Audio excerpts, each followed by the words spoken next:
Welcome to Kalamazoo Lively Arts, the show that takes you inside Kalamazoo's vibrant, creative community and explores the people who breathe life into the arts.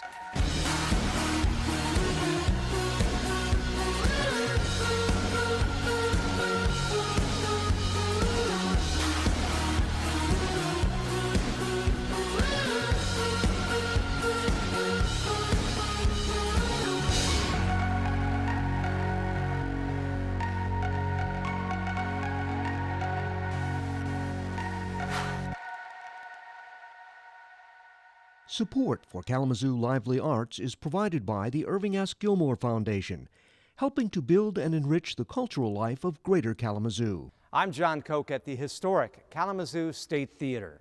On today's show, Jan Cruzy and Shelley Irwin men metal with metalsmith Sara Niemeyer and find new meaning with words alongside poet Andrew Wasson. But first, Shelley puts on her conducting hat with the Singing Crusaders.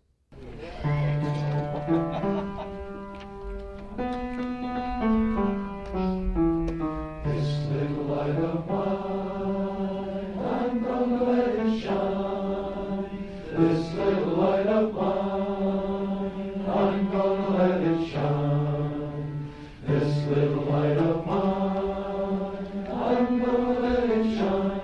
Let it shine all the time, let it shine, hallelujah. This little light of mine, this little light, gonna let it shine, hallelujah. This little light of mine, this little light, gonna let it shine, hallelujah, children. This little light of mine, this little light, gonna let it shine all the time. Let it shine everywhere I go. We're a group that got together shortly after World War II, actually, and decided to sing and serve the wider church with song, and they've been going at it since then. When I started, it was a group of mostly CRC, RCA affiliated men from the churches in this area. Now we have branched out to, I think, 18 different denominations and a wide variety of folks from those different churches. So Christian men who want to sing, who want to share good news and song, who enjoy fellowship, coming together. All right, Maestro Dan, here we are at a rehearsal, the Singing Crusaders, just ready to go. How does this all come together? Well, we have 4 sections. We have the basses over here. Basses, raise your hand. Then next to them, we have the second tenors over here. Oh. And then the guys on the top are the first tenors. And the guys who get what's left over are the baritones, usually. Okay, that might be a favorite. And that's because of the sound of their voice? Sound of the voices. Tenors sing higher, basses sing lower, and the second tenors and baritones are in between. The majority of our concerts are in churches, about every other Sunday night. There are less Sunday evening services, so now we've branched on beyond that to different venues, summertime avenues for Christian song. And we also do some patriotic concerts, and we do some fun things like singing for the Griffins, sing for the Wings, the national anthem, sing for the Tigers, the national anthem, that kind of stuff.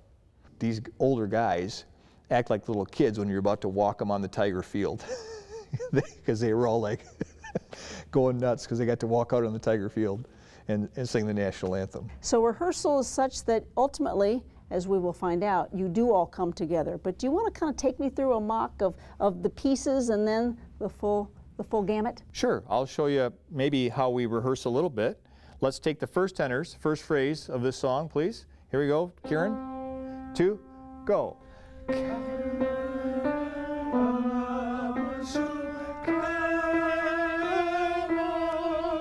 All right, that's the first tenors, which have the melody. Okay. Now the second tenors are a little bit lower than them, and they're right here. Second tenors, your part, please. 1, 2, go.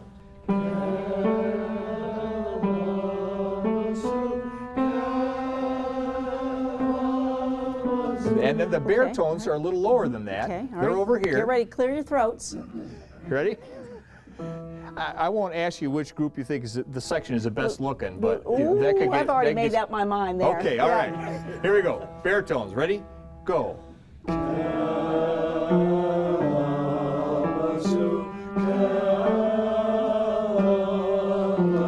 the basement. Oh. In the basement, we have the guys. basses. Okay. Ready, basses? Ready. Here we go. And.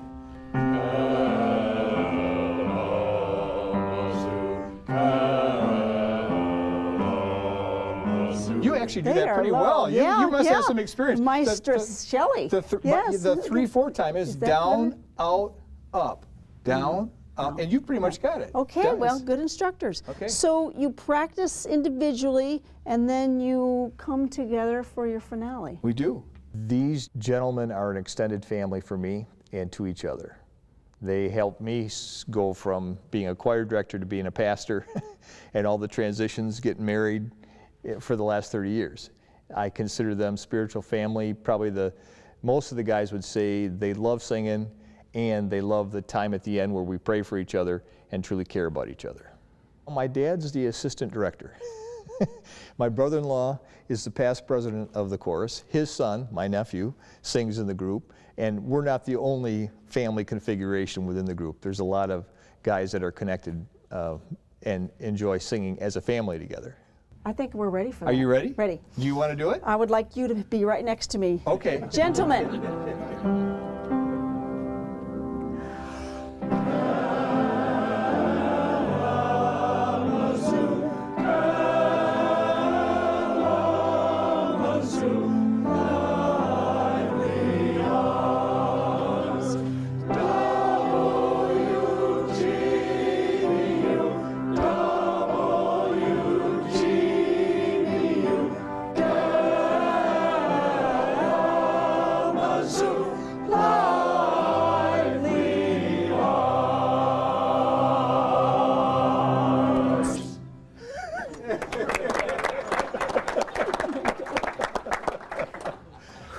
How we do, team? Marvelous. They probably forgot to turn the cameras on.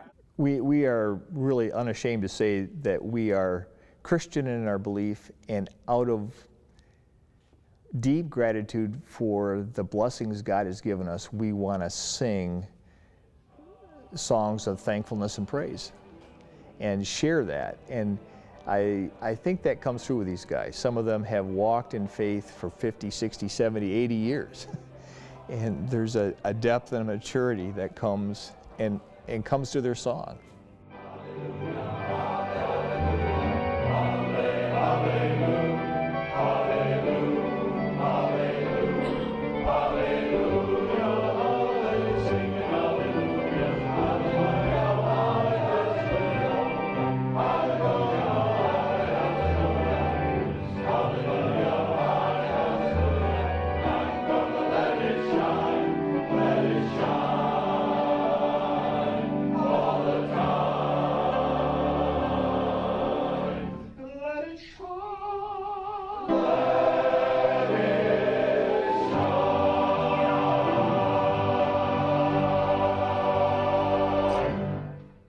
And Shelley, this is a group with quite a history. They do. They could write a book from the young to the young at heart, and one of the young at hearts, I think he has a history dating back to our World War II era. So quite a combination of this good group. And you had an opportunity to actually conduct this group. What was that experience like? Well, I was hired. Well, not really, but it was fun. In our how-to segment, I was able to stand in front of basically the 4 sections, and that job's a tough job, bringing all 4 together into one harmony, one melody, and one performance. It was great. Sounds like a lot of fun. Looks like they have a lot of fun. You, John. Thank you very much, Shelley. Next, let's watch Jan Cruzy turn metal into art with metalsmith Sara Niemeyer. The attraction of metalsmithing versus other mediums is the nature of the materials. I started working in copper and sterling silver when I was in college and just fell in love with the tactile quality of the materials. Being able to alter and create a form from a material that's so flexible like copper, or something that's more brittle like silver, or more difficult to work with like silver. Just working with these different materials, they all have their own personalities. They have their own different ways that you have to deal with them and adjust. It's like people, where some people you can treat a certain way and some people you have to deal with a different way because you know how they're going to react. And we will get started by cutting out the Michigan peninsulas using my little jeweler saw.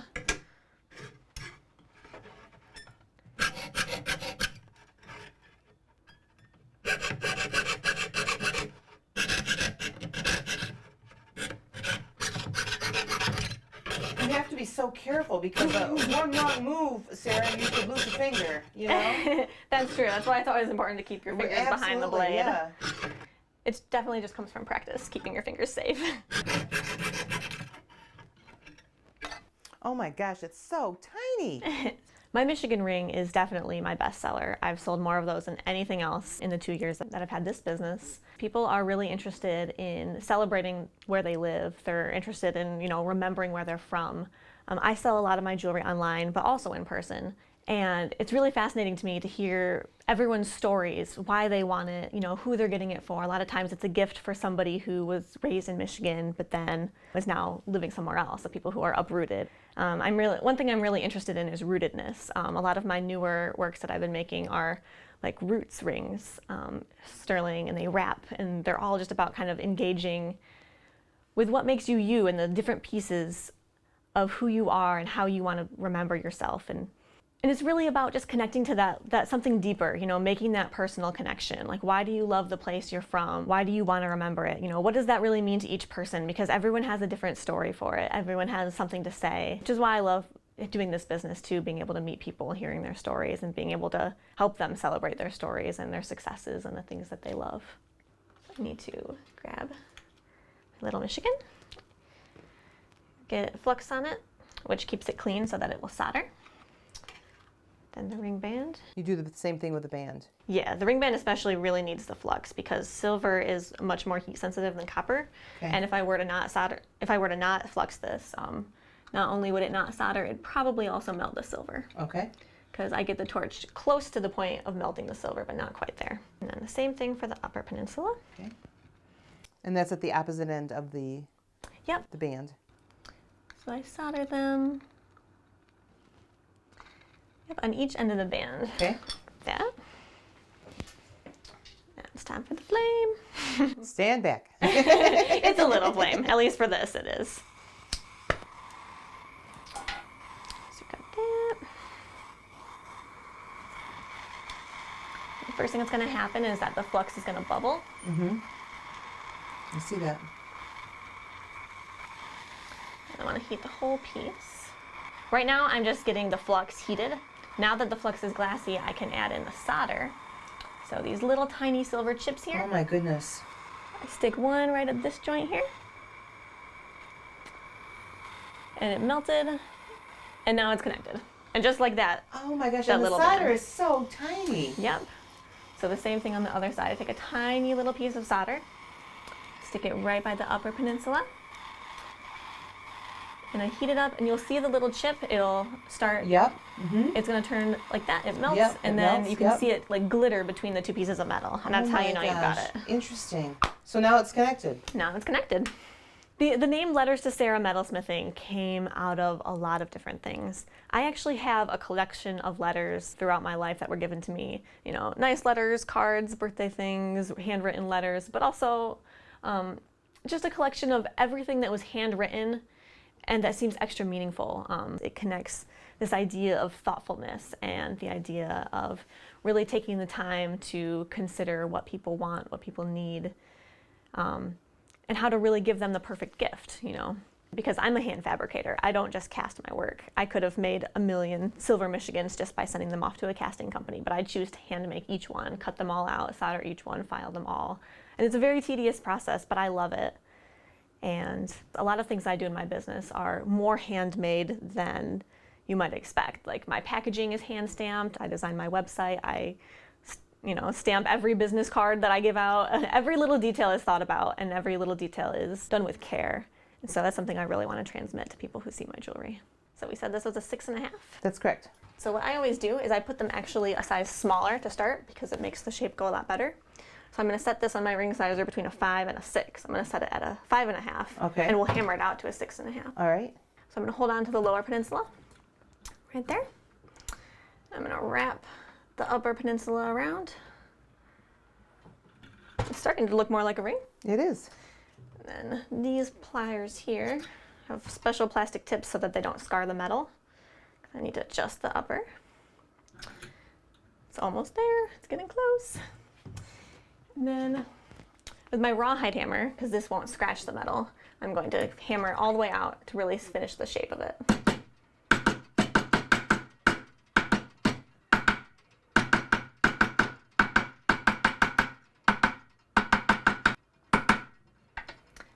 And if you can see, it's right between the 6 and the 7 here. Perfect 6.5. So the sizing came out just like what we wanted it to. That is interesting. So wow. this is an almost finished ring. Wow. The last step would be to put the patina on it. You want the patina? Which is? So to turn it from shiny copper. To dull copper? Yep. To give it that darker look and to really bring out and see the shine on that silver there. Right. Yeah. So to really create that last little polished look. And something else that really appealed to me about metals versus other mediums was the fact that it's wearable. It's art for the body. It's not art for a wall where you don't get to take it with you and see. You only see it when you're at home or in a certain place. It's art that moves through space with you. It's art that you take with you. It's art that, you know, you might see when you're having a bad day, and seeing something that you find, you know, beautiful or creative, just, you know, it'll brighten your day. It'll make things better. So Jan, when you talk about Sarah's work, very much attention to detail, very delicate, and you actually have an example. Very delicate. Yeah, I do have an example of the ring that we made when I was there. But what really amazed me when Sarah makes a ring is her detail as far as the state of Michigan goes. Takes a piece of copper, takes a tool, and draws out the state of Michigan. No map. I mean, she just does it freehand, and she says she's done it so many times. And I mean, Grand Traverse Bay and everything. It's very delicate, but really nice. Very fantastic ring. Now, where can somebody in the Kalamazoo area see and maybe buy some of her? Well, of course, again, another artist that's at the Amy Zane Gallery down the street in downtown Kalamazoo, and she sells a lot of these. In fact, when we were there, Amy said that Sarah's pieces are some of the most popular pieces and the best sellers in the gallery. The talents of Sara Niemeyer. Thank you very much, Jan. For our third segment, Jan turns words into art with poet Andrew Wasson. Give it a shot. Poetry saves lives. It can empower people, and it allows us to communicate and cross these thresholds and really bridge the gap and understand that we are not that much different. This is not my 8th grade English class. Found poetry is something totally different.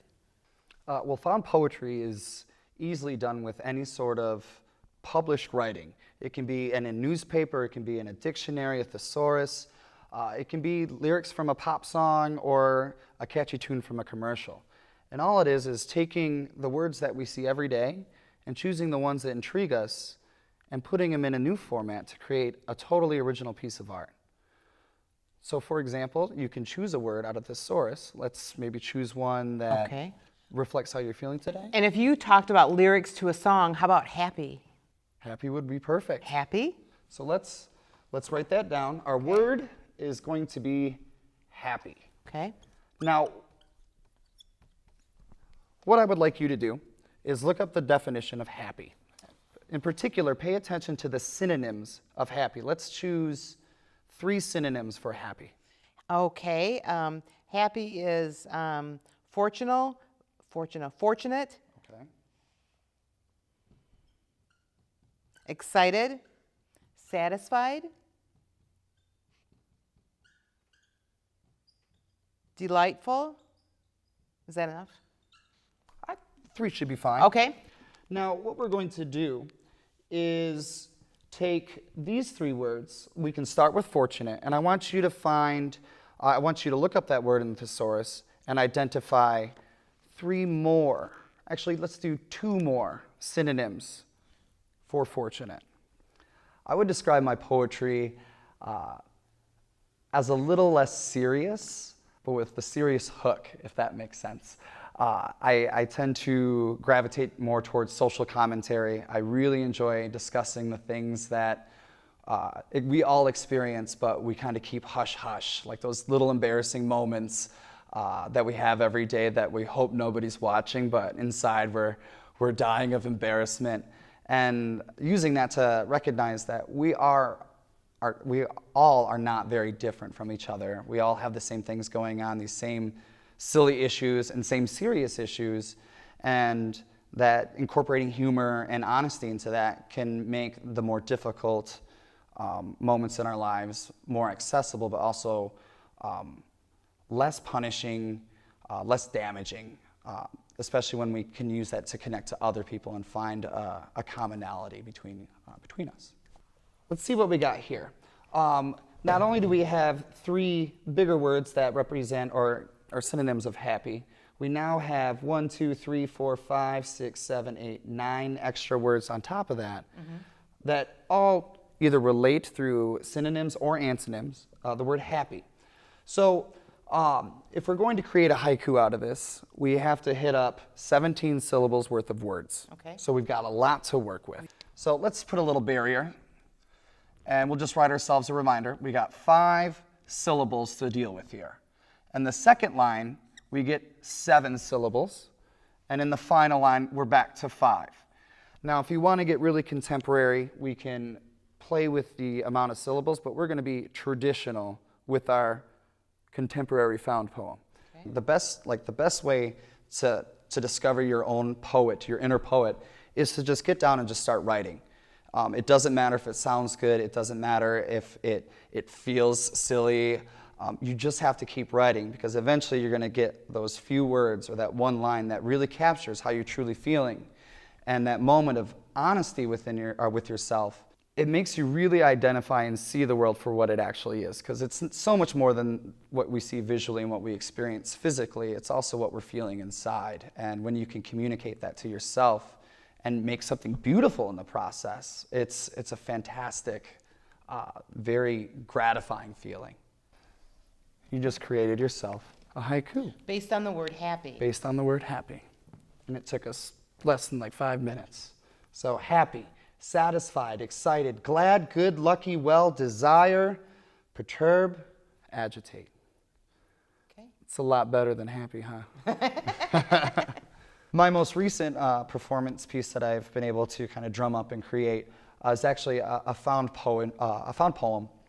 And I was finally able to really start my involvement in spreading the word with our young people. I was able to work with my 8th grade language arts students, about 180 of them. Were polled with the questions what they love most about Kalamazoo and what they love most about Michigan. Kalamazoo, between the lines.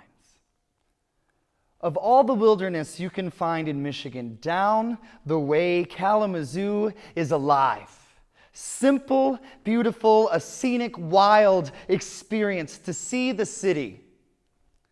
The smiles gathered in 60-degree fall-season neighborhoods of teachers that work in the schools, enforcers of the law, and Bronson nurses. Kalamazoo is home.